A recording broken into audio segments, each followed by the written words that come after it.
ਵਾਹਿਗੁਰੂ ਵਾਹਿਗੁਰੂ।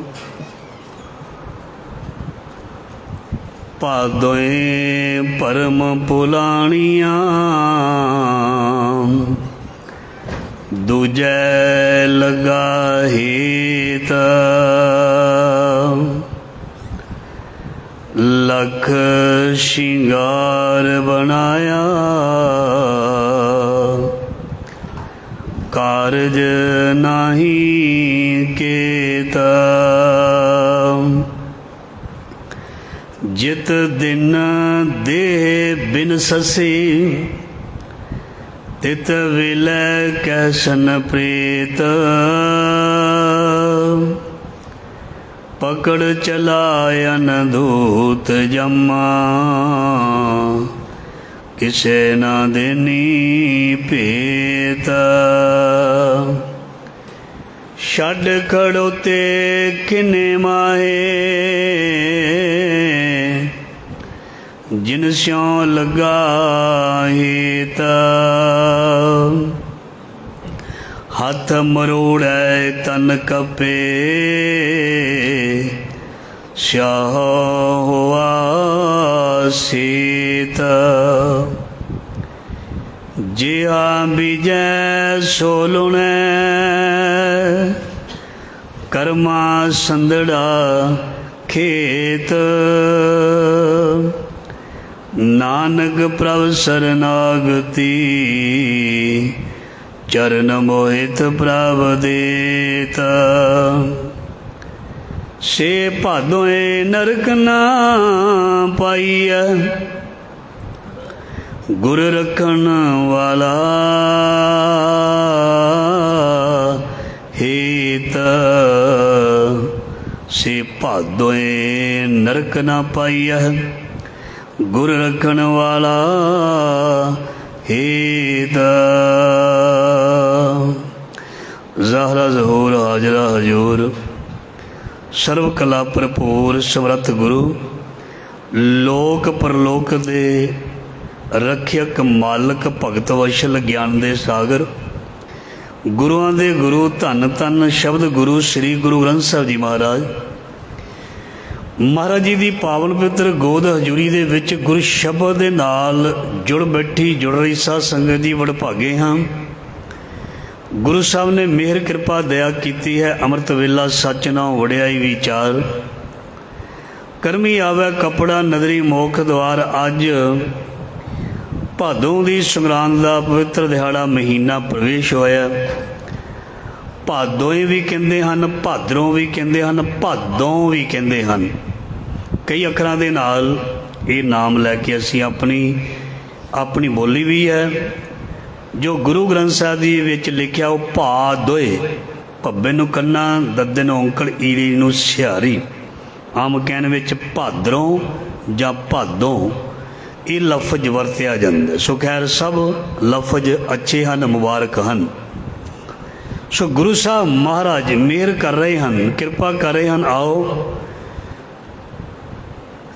ਇਸ ਸ਼ਬਦ ਦੀ ਜਿਹੜੀ ਵਿਚਾਰ ਹੈ, ਗੁਰੂ ਮਹਾਰਾਜ ਜੀ ਸਾਨੂੰ ਕੀ ਇਸ ਵਿੱਚ ਸਿੱਖਿਆ ਅਤੇ ਸਿਧਾਂਤ ਦਿੰਦੇ ਹਨ, ਅਸੀਂ ਉਹ ਹੀ ਵਿਚਾਰ ਮਹਾਰਾਜ ਜੀ ਤੋਂ ਪ੍ਰਾਪਤ ਕਰਨਾ ਹੈ। ਇਸ ਮਹੀਨੇ ਦਾ ਜੋ ਪਾਠ ਹੈ, ਧੰਨ ਧੰਨ ਗੁਰੂ ਅਰਜਨ ਦੇਵ ਮਹਾਰਾਜ ਜੀ ਦਾ ਪਾਵਨ ਪਵਿੱਤਰ ਇਹ ਸ਼ਬਦ ਹੈ। ਰਾਗ ਮਾਝ ਵਿੱਚ ਇਹ ਸ਼ਬਦ ਹੈ। ਗੁਰੂ ਗ੍ਰੰਥ ਸਾਹਿਬ ਜੀ ਦੇ ਅੰਗ 133 ਦੇ ਉੱਪਰ ਅੰਕਿਤ ਹੈ। ਸੰਸਾਰ ਦੇ ਵਿੱਚ ਜਦੋਂ ਸੰਸਾਰ ਬਣਿਆ ਜਾਂ ਸ੍ਰਿਸ਼ਟੀ ਬਣੀ, ਉਦੋਂ ਹੀ ਉਸ ਮਾਲਕ ਨੇ, ਅਕਾਲ ਪੁਰਖ ਨੇ, ਉਹਨੂੰ ਕਹਿੰਦੇ ਨੇ ਵਿਧਾਤਾ। ਵਿਧਾਤਾ ਦੀ ਵਿਧੀ ਵਿਧਾਨ, ਵਿਧਾਤਾ ਦੀ ਵਿਧੀ ਤੇ ਵਿਧਾਨ। ਦੁਨੀਆ ਦਾ ਕੋਈ ਵੀ ਕਾਰਜ ਜਿਹੜਾ ਹੈ ਉਹ ਵਿਧੀ ਤੋਂ ਬਗੈਰ, ਉਹ ਤਰੀਕੇ ਤੋਂ ਬਗੈਰ, ਢੰਗ ਤੋਂ ਬਗੈਰ, ਡਿਸਿਪਲਨ ਤੋਂ ਜਾਂ ਅਨੁਸ਼ਾਸਨ ਤੋਂ ਬਗੈਰ ਨਹੀਂ ਚੱਲਦਾ। ਚਾਹੇ ਉਹ ਕੋਈ ਦੁਨੀਆ ਦੀ ਸੰਸਥਾ ਹੋਵੇ, ਚਾਹੇ ਸਾਡਾ ਘਰ ਹੋਵੇ, ਚਾਹੇ ਕੋਈ ਵੀ ਚੀਜ਼ ਹੋਵੇ, ਚਾਹੇ ਸਾਡਾ ਆਫਿਸ ਹੋਵੇ, ਦੁਕਾਨ ਹੋਵੇ ਜਾਂ ਕੋਈ ਵੀ ਕਾਰੋਬਾਰ ਹੋਵੇ। ਜੇ ਵਿਧੀ ਵਿਧਾਨ ਢੰਗ ਨਾ ਹੋਵੇ ਤੇ ਉਹ ਅੱਛਾ ਨਹੀਂ ਚੱਲਦਾ। ਮਾਲਕ ਨੇ ਸਾਨੂੰ ਇਹ ਜੀਵਨ ਵਧੀਆ ਬਣਾਉਣ ਦੇ ਲਈ, ਗੁਜ਼ਾਰਨ ਦੇ ਲਈ ਰੁੱਤਾਂ ਬਖਸ਼ਿਸ਼ ਕੀਤੀਆਂ। ਰਾਤੀ ਰੁੱਤੀ ਥਿੱਤੀ ਵਾਰ, ਪਵਨ ਬਾਣੀ ਅਗਨੀ ਪਾਤਾਲ, ਤਿਸ ਵਿੱਚ ਧਰਤੀ ਥਾਵ ਰੱਖੀ ਧਰਮਸਾਲ। ਸੋ ਮਹਾਰਾਜ ਜੀ ਨੇ ਇਹ ਚੀਜ਼ਾਂ ਬਣਾਈਆਂ ਨੇ। ਇੱਕੋ ਵਰਗੀ ਰੁੱਤ ਜਿਹੜੀ ਹੈ ਉਹ ਵੀ ਮਨੁੱਖ ਦੇ ਲਈ ਨਹੀਂ ਹੈ, ਕਿਉਂਕਿ ਜਿਵੇਂ ਸਰੀਰ ਦੇ ਵਿੱਚ ਰੁੱਤਾਂ ਦੇ ਵਿੱਚ ਵੀ ਬਦਲਾਵ ਹੈ, ਸਰੀਰ ਦੇ ਵਿੱਚ ਵੀ ਬਦਲਾਵ ਹੁੰਦਾ। ਮਨੁੱਖ ਦਾ ਸਰੀਰ ਗਰਮ ਤੱਤਾ ਵੀ ਹੁੰਦਾ ਅਤੇ ਠੰਡਾ ਵੀ ਹੁੰਦਾ, ਸ਼ੀਤਲ ਵੀ ਹੁੰਦਾ, ਔਰ ਜਿਹੜਾ ਉਹ ਬੈਲੈਂਸ ਵੀ ਰਹਿੰਦਾ ਹੈ।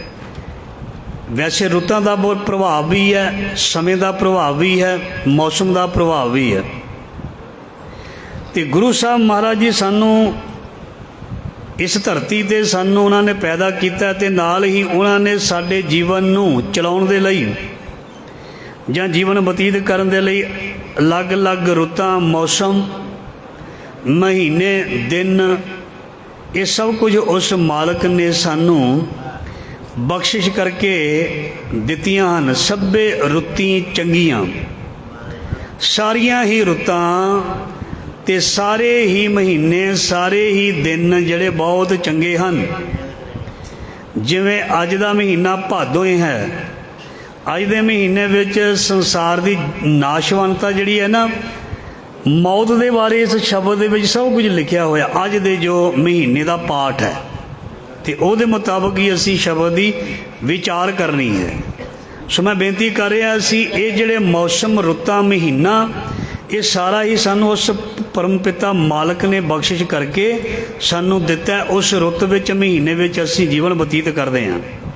ਸਾਨੂੰ ਸੱਚੇ ਪਾਤਸ਼ਾਹ ਨੇ ਇਸ ਕਦਰ ਜਿਉਣਾ ਸਿਖਾਇਆ ਵੀ ਜੇ ਸਰਦੀ ਦੀ ਠੰਡੀ ਰੁੱਤ ਹੈ ਅਤੇ ਸਿੱਖ ਉਸ ਰੁੱਤ ਦੇ ਵਿੱਚ ਵੀ ਸ਼ਾਂਤ ਰਹੇ, ਐਨ ਆਨੰਦ ਵਿੱਚ ਰਹੇ।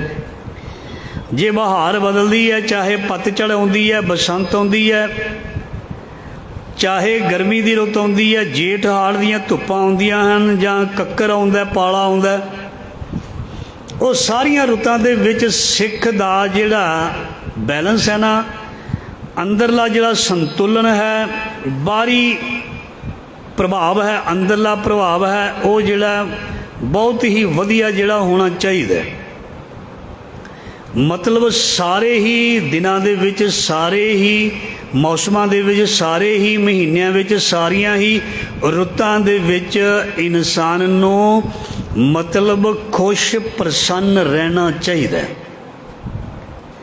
ਹਰ ਇੱਕ ਮੌਸਮ ਅਤੇ ਹਰ ਇੱਕ ਰੁੱਤ ਦਾ ਆਪਣਾ ਆਪਣਾ ਆਨੰਦ ਹੈ, ਲੁਤਫ ਹੈ। ਜੇ ਇਕੱਲੀ ਸਿਆਲ ਜਾਂ ਸਰਦੀ ਦੀ ਰੁੱਤ ਹੀ ਰਹੇ ਅਤੇ ਉਹ ਰੁੱਤ ਜਿਹੜੀ ਹੈ, ਉਹ ਬੰਦ ਕਰਕੇ ਚੱਲਦਾ ਤਾਂ ਨਹੀਂ, ਜੇ ਉਹ ਰੁੱਤ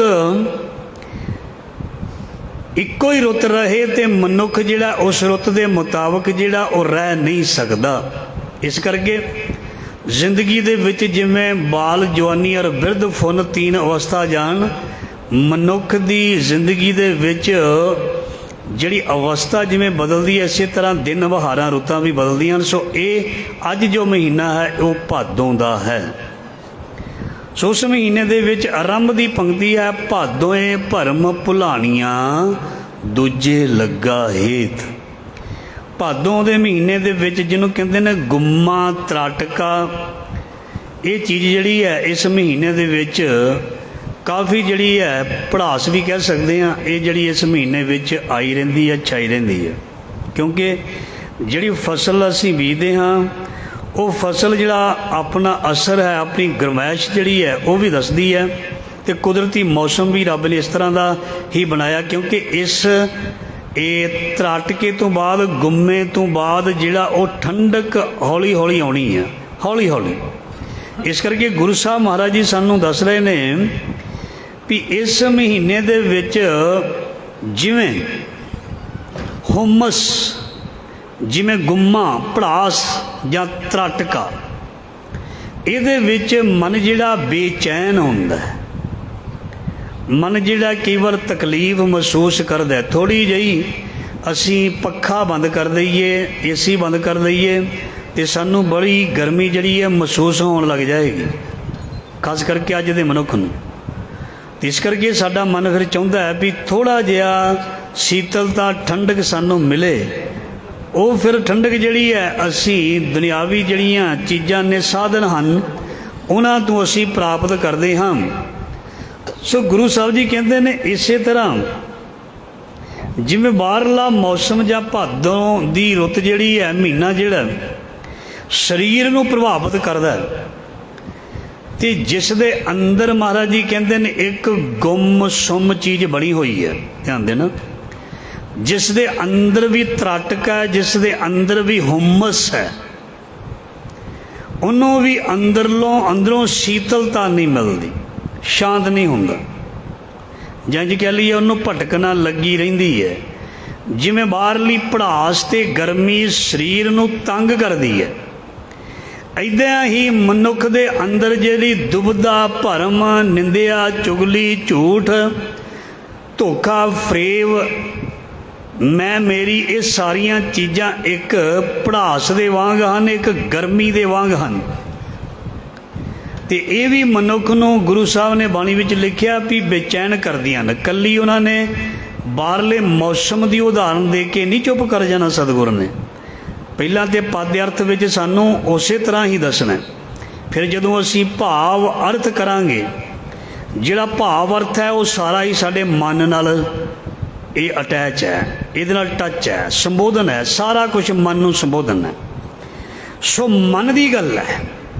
ਬਾਹਰਲੀ ਗਰਮੀ ਜਿਹੜੀ ਹੈ ਜਿਵੇਂ ਬਾਹਰਲੇ ਸਰੀਰ ਨੂੰ ਸਾੜਦੀ ਹੈ, ਇਸੇ ਤਰ੍ਹਾਂ ਹੀ ਅੰਦਰਲੀ ਜਿਹੜੀ ਹੈ ਵਿਕਾਰਾਂ ਦੀ ਜਿਹੜੀ ਤਪਸ਼ ਹੈ, ਮਾੜੀਆਂ ਚੀਜ਼ਾਂ ਜਾਂ ਮਾੜੀ ਸੋਚ ਦੀ ਤਪਸ਼ ਹੈ, ਉਹ ਵੀ ਮਨੁੱਖ ਨੂੰ ਖੰਡ ਕਰਦੀ ਹੈ, ਅਖੰਡਤਾ ਨੂੰ ਖਤਮ ਕਰਦੀ ਹੈ, ਮਨੁੱਖ ਦੀ ਸ਼ਾਂਤੀ ਨੂੰ ਭੰਗ ਕਰਦੀ ਹੈ। ਧਿਆਨ ਦੇਣਾ, ਮਨੁੱਖ ਦੀ ਅਖੰਡਤਾ, ਇਨਸਾਨ ਦੀ ਸ਼ਾਂਤੀ ਨੂੰ ਕੌਣ ਭੰਗ ਕਰਦਾ? ਮਨੁੱਖ ਦੀ ਸੋਚ, ਇਨਸਾਨ ਦੇ ਵਿਚਾਰ, ਇਨਸਾਨ ਦੇ ਅੰਦਰ ਜਿਹੜੇ ਪੈਦਾ ਹੁੰਦੇ ਨੇ ਭਾਵ, ਅਤੇ ਉਹ ਜਿਹੜੇ ਮਨੁੱਖ ਦੇ ਸੁਭਾਅ ਨੂੰ ਪ੍ਰਭਾਵਿਤ ਕਰਦੇ ਨੇ, ਜਾਂ ਮਨੁੱਖ ਦੇ ਬੋਲ, ਉਹ ਵੀ ਬੋਲ ਜਿਹੜੇ ਨੇ ਅੰਦਰੋਂ ਹੀ ਭਾਵਾਂ ਦੇ ਵਿੱਚੋਂ ਨਿਕਲਦੇ ਨੇ। ਧਿਆਨ ਦੇਣਾ, ਭਾਦੋਂ ਭਰਮ ਭੁਲਾਣੀਆਂ ਭਰਮ ਦੇ ਵਿੱਚ ਜਿਵੇਂ ਅੰਦਰੋਂ ਮਨੁੱਖ ਦੀ ਅਵਸਥਾ ਹੁੰਦੀ ਹੈ, ਉੱਦਾਂ ਦੀ ਹੀ ਉਸ ਦੇ ਮੁਖ ਦੇ ਵਿੱਚੋਂ ਆਵਾਜ਼, ਉਸ ਦੇ ਨੇਤਰਾਂ ਦੇ ਵਿੱਚੋਂ ਦ੍ਰਿਸ਼ਟੀ ਅਤੇ ਉਸ ਦੇ ਕੰਨਾਂ ਦੇ ਵਿੱਚੋਂ ਆਵਾਜ਼ ਸੁਣੀ ਜਾਂਦੀ ਹੈ। ਧਿਆਨ ਦੇਣਾ, ਬਾਣੀ ਵਿੱਚ ਲਿਖਿਆ, ਜੇ ਕਿਸੇ ਦਾ ਮਨ ਬਹੁਤ ਸ਼ੀਤਲ ਹੋਵੇ, ਸ਼ੁੱਧ ਹੋਵੇ, ਉਹਦੀ ਜ਼ੁਬਾਨ ਦੇ ਵਿੱਚੋਂ ਵੀ ਸਰਬੱਤ ਦਾ ਭਲਾ ਹੀ ਨਿਕਲਦਾ ਹੈ। ਉਹ ਇਹ ਨਹੀਂ ਚਾਹੁੰਦਾ ਵੀ ਮੇਰਾ ਫਾਇਦਾ ਹੋ ਜਾਏ, ਦੂਸਰੇ ਦਾ ਨੁਕਸਾਨ ਹੋਵੇ, ਕਦੀ ਨਹੀਂ। ਉਹ ਇਹ ਨਹੀਂ ਚਾਹੁੰਦਾ ਵੀ ਮੇਰੀ ਦੁਕਾਨ ਚੱਲੇ ਅਤੇ ਦੂਜੇ ਦੀ ਦੁਕਾਨ ਬੰਦ ਹੋ ਜਾਏ। ਉਹ ਨਹੀਂ ਚਾਹੁੰਦਾ ਮੇਰਾ ਕਾਰੋਬਾਰ ਵਧੇ ਅਤੇ ਦੂਜੇ ਦਾ ਕਾਰੋਬਾਰ ਬੰਦ ਹੋ ਜਾਏ। ਜਿਸ ਦੇ ਅੰਦਰ ਸ਼ਾਂਤੀ ਹੈ, ਪਰ ਜਿਸ ਦੇ ਅੰਦਰ ਮਹਾਰਾਜ ਜੀ ਕਹਿੰਦੇ ਭਰਮ ਹੈ, ਭਾਦੋਂ ਭਰਮ ਭੁਲਾਣੀਆਂ ਭੁੱਲੇ ਹੋਏ ਨੇ, ਉਹ ਕਹਿੰਦਾ ਮੇਰਾ ਭਲਾ ਹੋ ਜਾਏ, ਦੂਸਰੇ ਦਾ ਬੁਰਾ ਹੋ ਜਾਏ। ਇਹ ਤਪਸ਼ ਹੈ।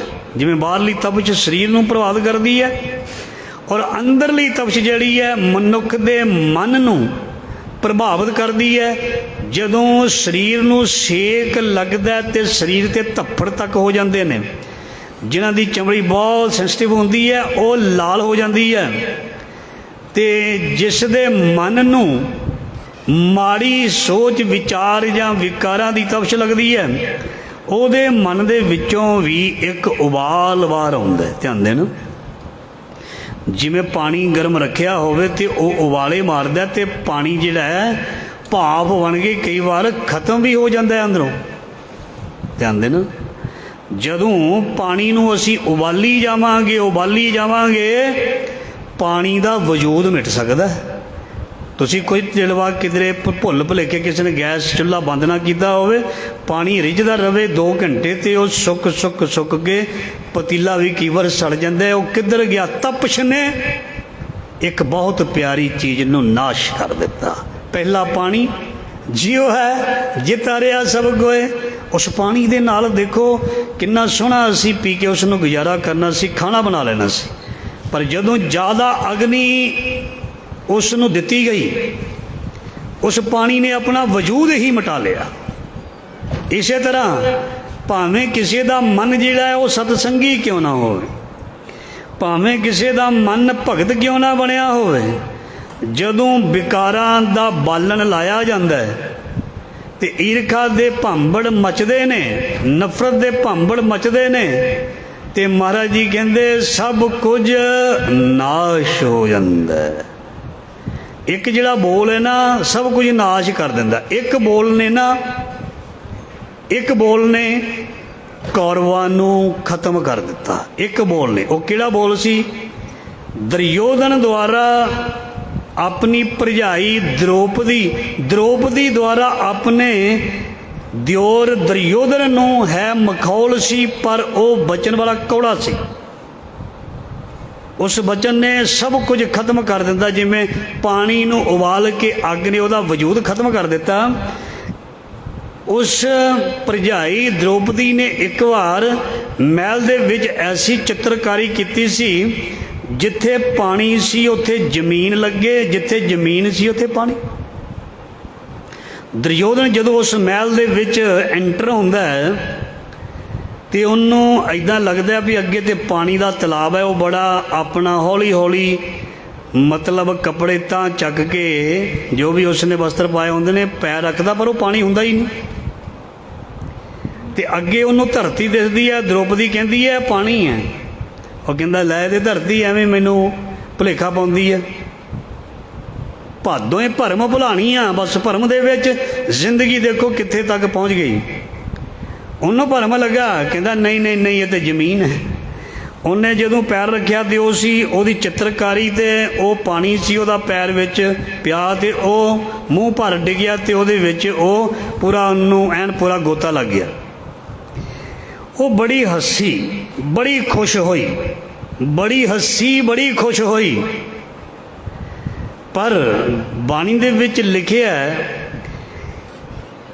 हसना बहुत ज़रूरी है, नचन कुदन मन का चाओ है, पर किसी दी गरीबी ते ना हसिया जाए, किसी दे नुकसान ते ना हसिया जाए, किसी नूं जलील करके किसी दी बेइज्जती करके ना हसिया जाए।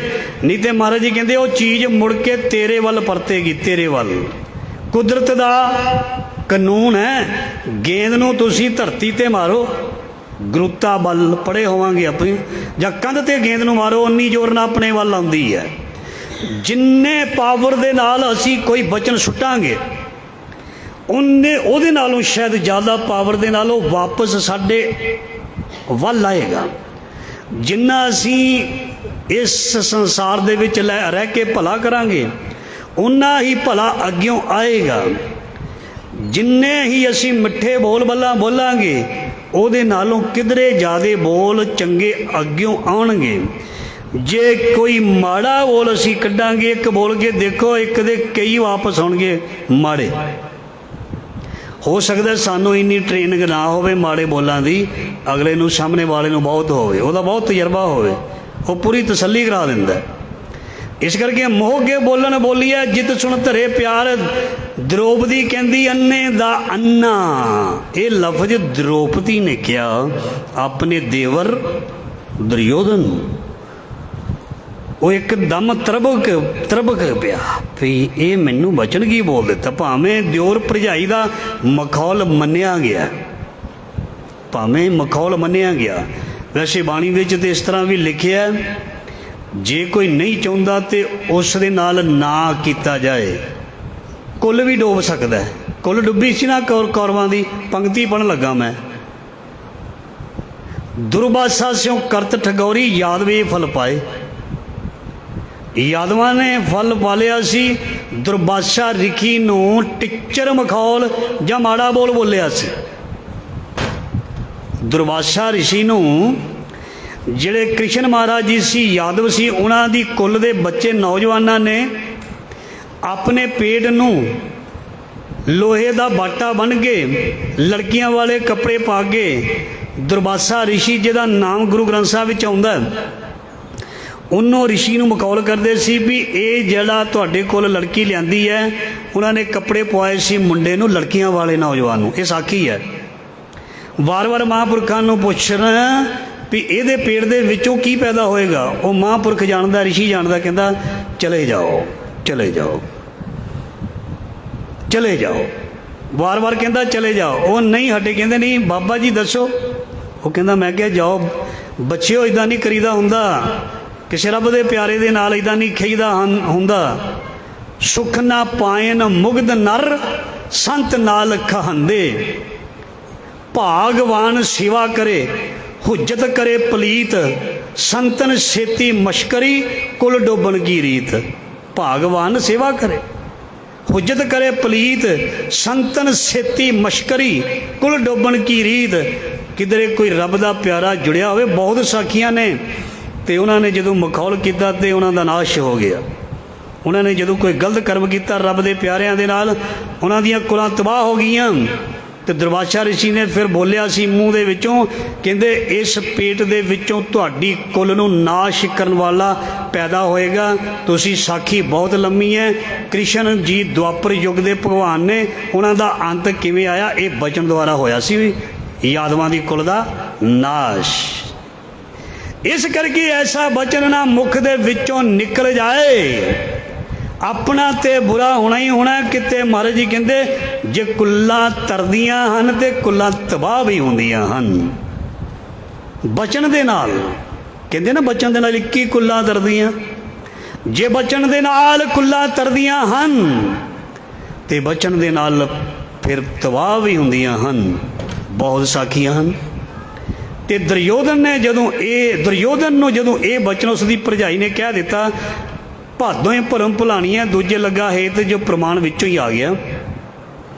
ਉਹ ਕਹਿੰਦਾ ਵੀ ਇਹ ਤੂੰ ਬਹੁਤ ਗਲਤ ਬੋਲਿਆ, ਬਹੁਤ ਗਲਤ ਬੋਲਿਆ। ਉਹ ਕਹਿੰਦੀ ਵੀ ਮੈਂ ਤੇ ਮਖੌਲ ਨਾਲ ਤੈਨੂੰ ਕਿਹਾ ਸੀ। ਉਹ ਕਹਿੰਦਾ ਨਹੀਂ, ਬਸ ਇਹ ਵਚਨ ਮੈਨੂੰ ਹੁਣ ਨਹੀਂ ਸਹੀ ਲੱਗਾ। ਉਹਨੇ ਫਿਰ ਉਸ ਬਚਨ ਦੇ ਬਦਲੇ ਕੀ ਕੀਤਾ, ਫਿਰ ਮਹਾਭਾਰਤ ਦਾ ਯੁੱਧ ਕੋਈ ਪੜ੍ਹ ਕੇ ਦੇਖ ਲਵੇ, ਕੁਰਸ਼ੇਤਰ ਦਾ ਮੈਦਾਨ ਦੇਖ ਲਵੇ, ਕਰੋੜਾਂ ਜਿਹੜੇ ਜੀਵਾਂ ਦਾ ਨਾਸ਼ ਹੁੰਦਾ ਦੇਖ ਲਵੇ, ਤੇ ਪਾਂਡਵਾਂ ਦੀ ਜਿਹੜੀ ਦੁਰਦਸ਼ਾ ਜਿਹੜੀ ਹੈ ਸਭਾ ਦੇ ਵਿੱਚ। ਭਾਈ ਗੁਰਦਾਸ ਨੇ ਲਿਖਿਆ ਵੀ ਉਹ ਗਲਤ ਬਚਨ ਬੋਲਣ ਵਾਲੀ ਨੂੰ ਪਤਾ ਕੀ ਕੀਤਾ ਸੀ।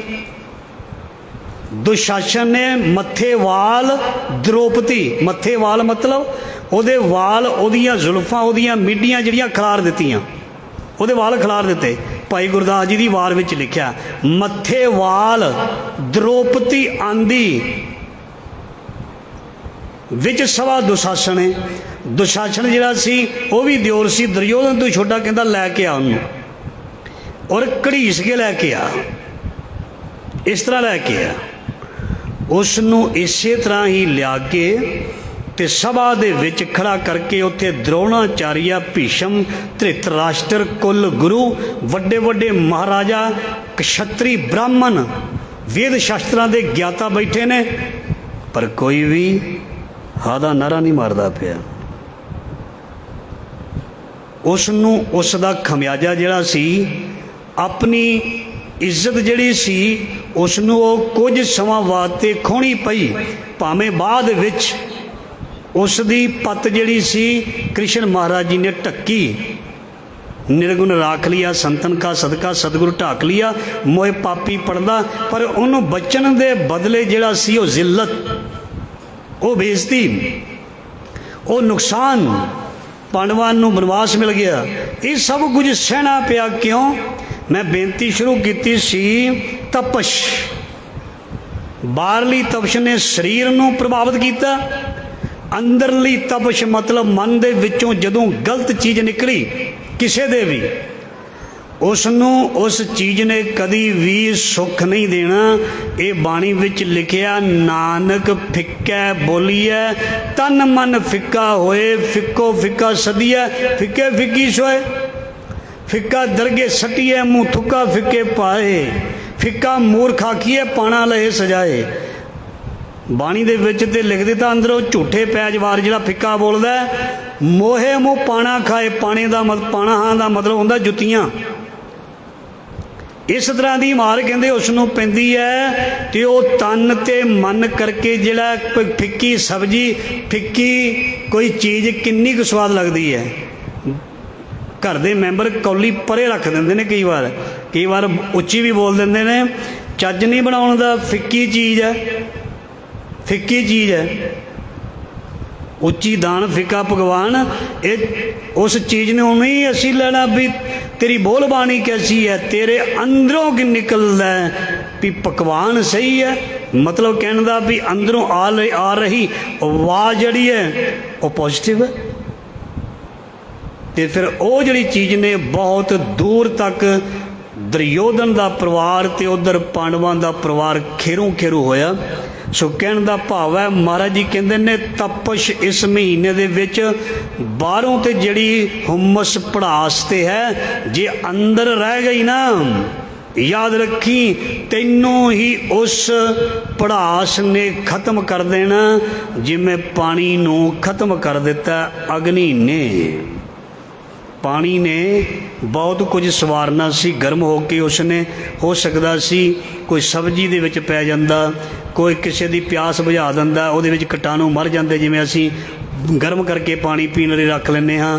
पर जदों असी ज़्यादा उसनों तपश दिती, उसदा भी वजूद गया, भाप बन के उड़ गया जां किवें चला गया, वो मतलब खत्म हो गया। इस करके गुरु साहब जी कहते हैं भादों भरम भुलाणियां। देखो शब्द की विचार जे प्रॉपर की जाए तो किन्नी डीपली किन्नी दूर तक जाती है। पहली पंक्ति अजे असी लई है, भादों भरम भुलाणियां दूजे लगा हेत। दूजे लगे हेत का मतलब दूजे नाल प्यार, प्यार मतलब खिच, खिच केवल गुरु दे नाल भी प्यार हुंदा है ते संसार दियां वस्तुआं नाल भी प्यार हुंदा है। इस करके जिहड़ा पदार्थां दा प्यार है ना, ये रोगी ते भोगी बनाउंदा है। दूजे लगा हेत, जिन्हां दा दूजे पासे प्यार लगा होया, महाराज जी कहते वो भरम दे विच पै रहिंदे ने। हर वेले पदार्थ, हर वेले दुनिया, हर वेले संसार, हर वेले रुपया, हर वेले दुनिया दे विच गलत कर्म, हर वेले निंदिया, हर वेले चुगली, हर वेले झूठ। महाराज जी कहते ये जड़ियां चीज़ां ने भरम भुलाणियां, ये तैनू तेरा तेरी मंजिल वाल कदे नहीं जान देणगियां। तेरे रस्ते विच अड़िका डाउणगियां जां अड़िका पाउणगियां। छड्ड दे चतराइयां नू, छड्ड दे खुद गर्दियां नू, ते रस्ता साफ कर लै। ते तू अपना रस्ता खुद साफ करना, किसी ने नहीं करना। करमी आपो अपनी के नेड़े के दूर। सो बड़ी प्यारी पंक्ति अगली भी, लख शिंगार बनाया कारज नाही केत। कहते लखां शिंगार कर लै। शिंगार का मतलब सुहापन भी हुंदा है, और ये शिंगार जिहड़ा है दुनिया दे विच हर कोई करदा है। औरत होवे, मर्द होवे, बच्चा होवे, बच्ची होवे, हर कोई अपने आप नूं सुंदर दिखना जां दिखाउणा चाहुंदा है। चाहे वह गहने पा के होवे, सुंदर वस्त्र पा के होवे, जां किसी भी तरीके नाल होवे। गुरु साहब जी कहते हैं, एक होर पंक्ति पढ़ते हैं, ये नाल लगती बहुत क्लीयर होएगी ये पंक्ति, लख शिंगार बनाया कारज नाही केत। मतलब जिहड़ी झूठी साडी मतलब दिखावा है, जिहड़ा झूठा दिखावा, पातशाह जी कहते इहदे नाल कारज रास नहीं आउंदे। लख टकियां के मुंदड़े, लख टकियां के हार, जित तन पाइए नानका से तन होवे छार। भी जिहड़े तन दे उपर लपेटे जाते ने, जिहड़े तन ते पाए जाते ने, मुंदरियां पाइयां जांदियां ने, हार पाए जाते ने गलियां दे विच, महाराज जी कहते ने ये जिहड़े ने कोई बहुती कीमत नहीं रखते। जे मृतक को चंदन चढ़ावे, जे मृतक को बिष्टा माहे रलाई, तो मृतक का क्या घट जाई। वैसे जिहड़े सतपुरख होंदे ना गुरमुख प्यारे, वो कोई जिंदा शहीद शब्द भी आपां सुनिया ना, महापुरख हरियां वेला वाले नूं कहंदे ने। जिंदे बंदे जिहड़े शहीद भी हुंदे ने, जिउंदे जी मरण वाले भी हुंदे ने। जिहड़े जिउंदे जी जिंदा शहीद जिउंदे मरण वाले हुंदे ने, उन्हां नूं संसारी पदार्थां दी दिखावे दी खिच नहीं हुंदी भी सोहना कपड़ा पावांगे ते लोग चंगा कहणगे, सोहनी चीज़ दिखावांगे लोकी वाह वाह करनगे। पर ध्यान देना, जवान ने ते दासी देना तो किन्ना कुछ सोहना। जदों भी मनुख दी शख्सियत दा उभार आउंदा है ना, किसी दी शख्सियत जाननी होवे, ते मैं वड्डे वड्डे विद्वान ते राइटरां दीयां फोटोआं भी कढ़ के देखदा हुन्ना, बहुत सानू ਉਹਦੇ ਤੋਂ ਸਿੱਖਿਆ ਮਿਲਦੀ ਹੈ। ਖੁਸ਼ਵੰਤ ਸਿੰਘ ਤੁਸੀਂ ਦੇਖ ਲੈਣਾ, ਉਹਦਾ ਪਹਿਰਾਵਾ ਦੇਖ ਲੈਣਾ, ਇੱਦਾਂ ਹੀ ਮੜਾਸਾ ਜਿਹਾ ਉਹਨੇ ਬੰਨਿਆ ਹੁੰਦਾ, ਇੰਨਾ ਇੰਟੈਲੀਜੈਂਟ ਬੰਦਾ ਉਹ ਖੁਸ਼ਵੰਤ ਸਿੰਘ। 100 ਸਾਲ ਦੀ ਉਮਰ ਵਿੱਚ ਇੰਨਾ ਵਧੀਆ ਉਹਨੇ ਲਿਖਿਆ, 84 ਦਾ ਬੜਾ ਲਿਖਿਆ।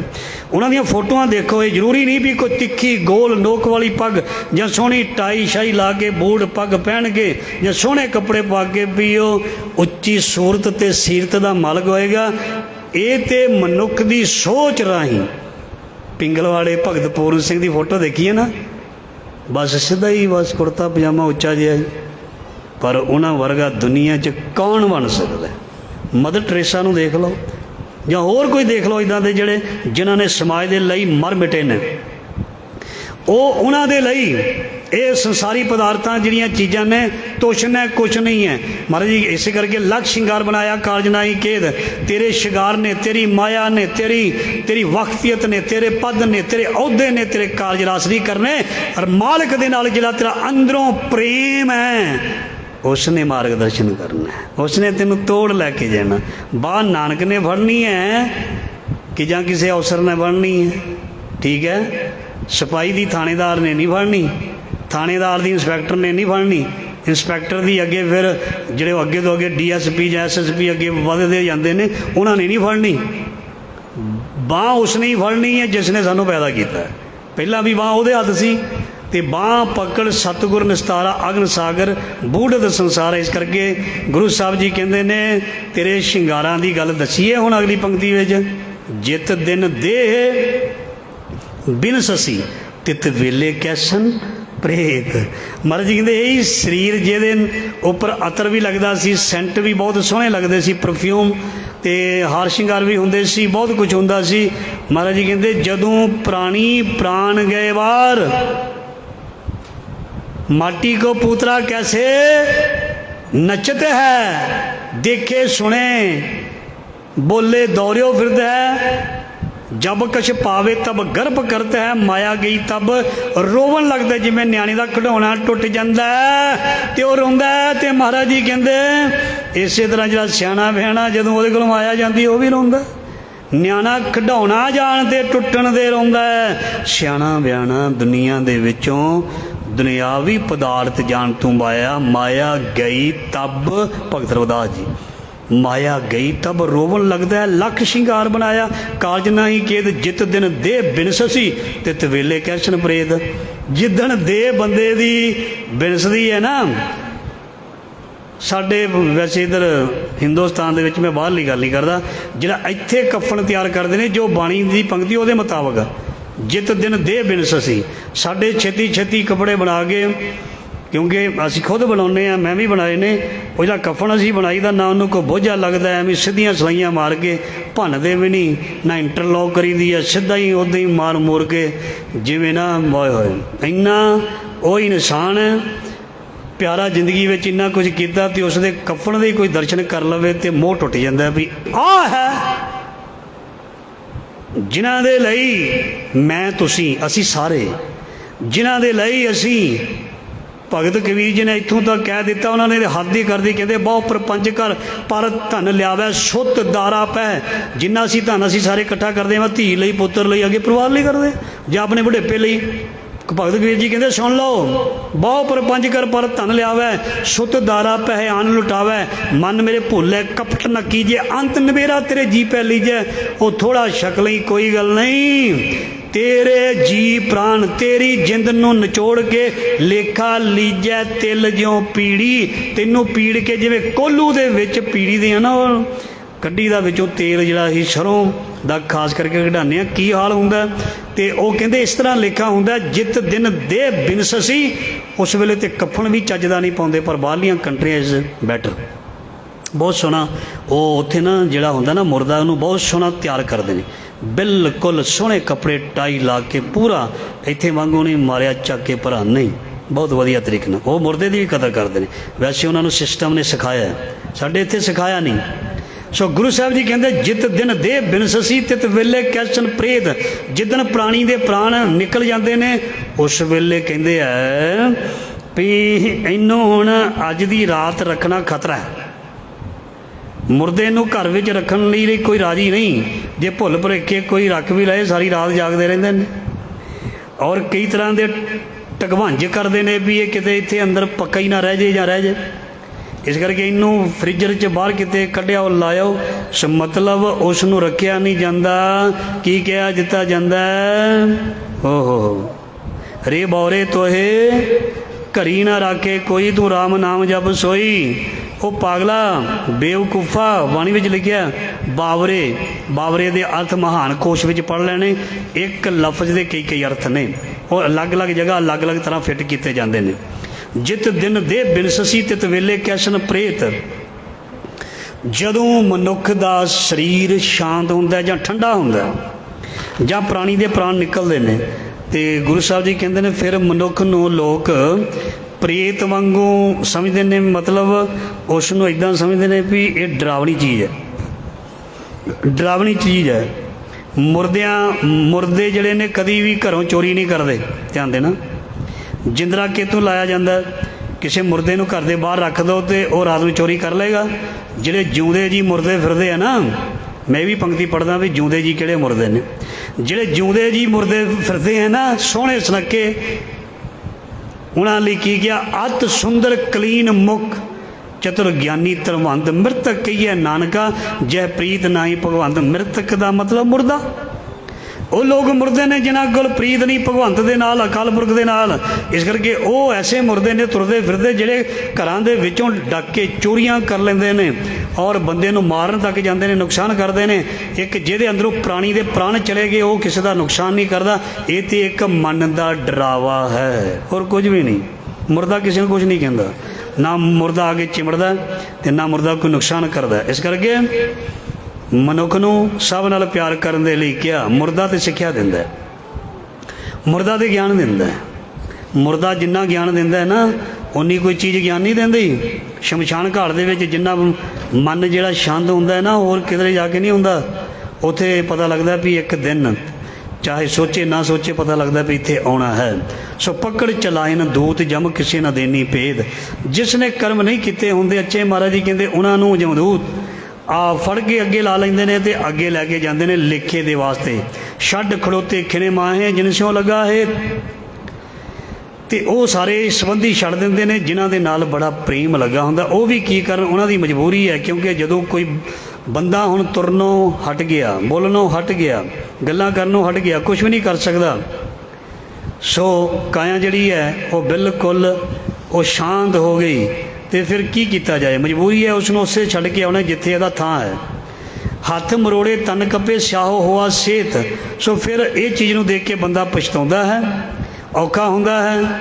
ਉਹ ਕਾਲੇ ਤੋਂ ਚਿੱਟਾ ਹੋ ਜਾਂਦਾ ਹੈ, ਮਤਲਬ ਬੱਗਾ ਹੋ ਜਾਂਦਾ ਹੈ। ਔਰ ਆਪਣਾ ਜਿਹੜਾ ਸਰੀਰ ਉਹ ਨਿਰਬਲ ਹੋ ਜਾਂਦਾ ਹੈ। ਸਿਆਹੋ ਹੋਆ ਸਿਹਤ, ਸਿਆਹੋ ਦਾ ਮਤਲਬ ਕਾਲੇ ਤੋਂ, ਸਿਹਤ ਦਾ ਮਤਲਬ ਹੁੰਦਾ ਹੈ ਚਿੱਟਾ। ਕਾਲੇ ਸਰੀਰ ਦੇ ਜਿਹੜੇ ਵਾਲ ਹੁੰਦੇ ਨੇ ਉਹ ਇੱਕ ਦਿਨ ਚਿੱਟੇ ਹੋ ਜਾਂਦੇ ਨੇ। ਜਿਹਾ ਬੀਜੇ ਸੋਲੋਣੇ ਕਰਮਾ ਸੰਦਰਾ ਖੇਤ। ਇਸ ਮਨੁੱਖੀ ਜਾਮੇ ਦੇ ਵਿੱਚ ਮਨੁੱਖ ਜੋ ਬੀਜਦਾ ਉਸ ਨੂੰ ਮਿਲਣਾ ਹੀ ਮਿਲਣਾ। ਨਾਨਕ ਪ੍ਰਭ ਸ਼ਰਨਾਗਤੀ ਚਰਨ ਬੋਹਿਤ ਪ੍ਰਭ ਦੇਤ। ਸੋ ਜਿਨ੍ਹਾਂ ਦਾ ਗੁਰੂ ਰਾਖਾ ਹੈ, ਜਿਨ੍ਹਾਂ ਨੇ ਗੁਰੂ ਦੇ ਚਰਨ ਫੜੇ ਹੋਏ ਨੇ, ਮਹਾਰਾਜ ਜੀ ਉਹਨਾਂ ਨੂੰ ਆਪਣੇ ਨਾਮ ਰੂਪੀ ਜਹਾਜ਼ ਵਿੱਚ ਬਿਠਾ ਲੈਂਦਾ। ਸੋ ਆਖਰੀ ਪੰਕਤੀ ਹੈ, ਜਿੱਦਾਂ ਦਾ ਅਸੀਂ ਭਾਈ ਕਰਮ ਕਰਾਂਗੇ ਉੱਦਾਂ ਦਾ ਫਲ ਜਿਹੜਾ ਹੈ ਉਹ ਸਾਨੂੰ ਸਾਰਿਆਂ ਨੂੰ ਆਪਣਾ ਆਪਣਾ ਮਿਲਦਾ ਪਿਆ ਅਤੇ ਮਿਲਦਾ ਰਹਿਣਾ। ਇਸ ਕਰਕੇ ਦੂਸਰੇ ਦੇ ਕਰਮ ਨੂੰ ਦੇਖ ਕੇ ਕੋਈ ਹੈਰਾਨ ਨਾ ਹੋਵੇ, ਦੂਸਰੇ ਦੇ ਕਰਮ ਨੂੰ ਦੇਖ ਕੇ ਕੋਈ ਚਿੰਤਾ ਵਿੱਚ ਨਾ ਪਵੇ। ਕਰਮ ਆਪਣੇ ਦੇਖੇ, ਕਿਉਂਕਿ ਆਪਣੇ ਕਰਮ ਦੇਖਣ ਦੇ ਨਾਲ ਹੀ ਮਨੁੱਖ ਦਾ ਭਲਾ ਹੋਣਾ। ਆਪਨੜੇ ਗਰੀਵਾਨ ਮੈਂ ਸਿਰ ਨੀਵਾਂ ਕਰਦੇ। ਜੇ ਆਪਣੇ ਕਰਮਾਂ ਨੂੰ ਸਹੀ ਕਰਦਾ ਗਿਆ, ਸਾਡੇ ਸਾਰਿਆਂ ਦੇ ਕਰਮ ਕਦੇ ਵੀ ਚੰਗੇ ਨਹੀਂ ਸਨ। ਅਸੀਂ ਹੌਲੀ ਹੌਲੀ ਪੌੜੀ ਚੜ੍ਹੇ ਹਾਂ। ਆਪਣੇ ਕਰਮਾਂ ਨੂੰ ਸਹੀ ਕੀਤਾ ਅਤੇ ਹੌਲੀ ਹੌਲੀ ਅਸੀਂ ਉਸ ਦਰ 'ਤੇ ਜਾ ਕੇ ਕਬੂਲ ਹੋਏ ਹਾਂ। ਅਤੇ ਭਗਤਾਂ ਦੀ ਬਾਣੀ ਕਹਿੰਦੀ ਹੈ ਅਸੀਂ ਹੌਲੀ ਸਹੀ ਕਰਦੇ ਗਏ ਆਪਣੇ ਆਪ ਨੂੰ, ਅਤੇ ਇੱਕ ਦਿਨ ਉਸ ਮਾਲਕ ਦੇ ਦਰ 'ਤੇ ਪਹੁੰਚ ਗਏ। ਨਾਨਕ ਪ੍ਰਭ ਸ਼ਰਨਾਗਤੀ ਚਰਨ ਬੋਹਿਤ ਪ੍ਰਭ ਦੇਤ। ਮਾਲਕ ਆਪਣੇ ਚਰਨਾਂ ਨਾਲ ਜੋੜ ਕੇ ਨਾਮ ਰੂਪੀ ਜਹਾਜ਼ 'ਤੇ ਬਿਠਾ ਕੇ ਆਪਣੇ ਨਾਲ ਮਿਲਾ ਲੈਂਦਾ ਹੈ। ਸੋ ਇਹ ਸੀ ਬਹੁਤ ਹੀ ਪਿਆਰੀ ਵਿਚਾਰ ਅੱਜ ਦੇ ਮਹੀਨੇ ਦੇ ਪਾਠ ਦੀ, ਜੋ ਭਾਦੋਂ ਦਾ ਮਹੀਨਾ ਪ੍ਰਵੇਸ਼ ਹੋਇਆ। ਸੋ ਗੁਰੂ ਮਹਾਰਾਜ ਜੀ ਮਿਹਰ ਕਰੇ ਇੰਨੀ ਸੇਵਾ ਪ੍ਰਵਾਨ ਕਰਨ ਲਈ। ਭੁੱਲਾਂ ਚੁੱਕਾਂ ਦੀ ਖਿਮਾ ਆਓ। कुछ मिनट अगला समा सत्कारयोग सैकटरी साहब आज दे रूबरू होणगे। वाहिगुरू जी का खालसा वाहिगुरू जी की फतेह।